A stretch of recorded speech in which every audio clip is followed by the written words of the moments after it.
5 tips to survive this madness that is the holiday season. And yes, my hair is not washed because I have other priorities. Welcome to Slow Roll, a disability channel that talks about everything disability and chronic illness. Today we're going to talk about the holiday season, which for some people with chronic illness just brings on more stress and anxiety, let alone the financial costs of gifts and things like that. So I thought I'd do a video on how to avoid going into a flare in the season and definitely making sure that you don't flare up at the end of the season when everything finally calms down. My very first tip is ask for help. This time of the year is very busy, but at the same time, this time of the year for a lot of people, they have a little bit more time on their hands. You know, we see volunteer hours go up and things of that nature, purely because people know there's just more need, but at the same time, because they have, for the some part, have a little bit more time as well. The reality is you will most likely need help during this time, and don't feel ashamed or anything like that when it comes to asking for help. This tree back here was not put up by me. I typically have a friend of mine come and help, and this year, Mom, thank you so much, came and helped with her husband-to-be to help us put up the tree, which was an awesome, honestly, it's turned into a tradition.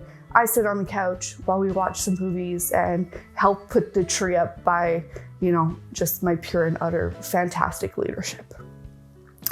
And so don't be afraid to ask for help. One of the most important things is to make sure that you still care for yourself during this busy season. Yes, it is time consuming and there's just a lot going on, and so you can't forget about yourself.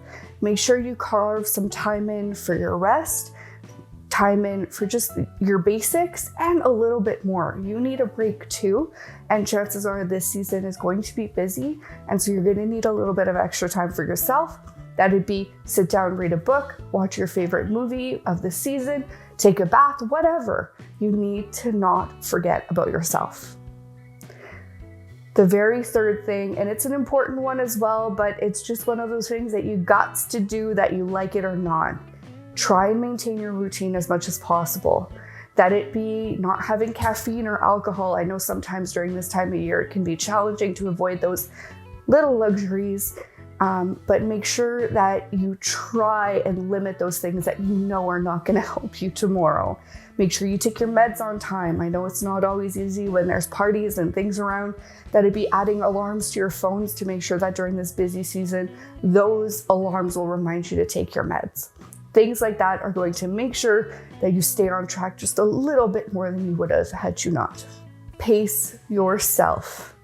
It's going to be a marathon and not a sprint.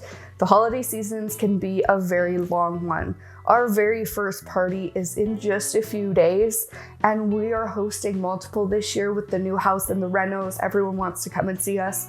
And so we have been prepping and organizing for this very first party for like already a week. If you have a party already coming up and you feel like you're running out of time, take a breath, make a plan, and give yourself set goals for each day. Again, ask for help if you need it, and make sure that you spread the things that need to get done before a party or before you go out or Christmas shopping and things of that nature. You know you're not going to be able to get it done all in one day. You know that if you try, you are going to deal with the consequences. So don't even go there. Sit down right now, take a seat, figure out what the next few weeks are going to look like with the holidays, and just make sure that you have a plan set out for each day coming up with action plans and action items to really make sure that you get everything you need to get done, but in a way that works for you. I think one of the big myths is people think us not having a party here or not hosting is actually less work than if we're hosting. It's kind of the flip, because when we host, we get to control the schedule. We get to control when people come in and out. We get to control how things go. But not only that, I'm kind of like a 2-year-old. I come with a lot of appliances and things. And every time that Luke doesn't have to pack everything up so that we have to go to someone else's house, it can be really a nice break. As much as, yeah, of course, there's other things added that a host will typically have to do. And there are some added costs to that too. but you know what? It really saves us a lot. Honestly, just a lot of energy on me of not being in the vehicle and such. So we're actually looking forward to hosting this year, finally having a space that, one, is super conducive to me and to my health, and at the same time, super conducive to bringing in many people to come and enjoy the holidays with us. My very last tip is the one that is the hardest. I promise it's a challenging one, but it's an important one. Doing things on days back to back and stacking your holiday season with every single party and saying yes to everyone will most likely result in you having a flare at some point. The reality is you don't have to say yes to everyone. Is there that party, that you just have always gone to, but the crowd's changed over the years and you know what, it's just not good as a fit? You don't have to say yes to everything. Whether it's the family that you love to see, but you know what, there's 3 other parties going on in the 2 consecutive days before and after, and you just can't do it all. It's okay to rotate.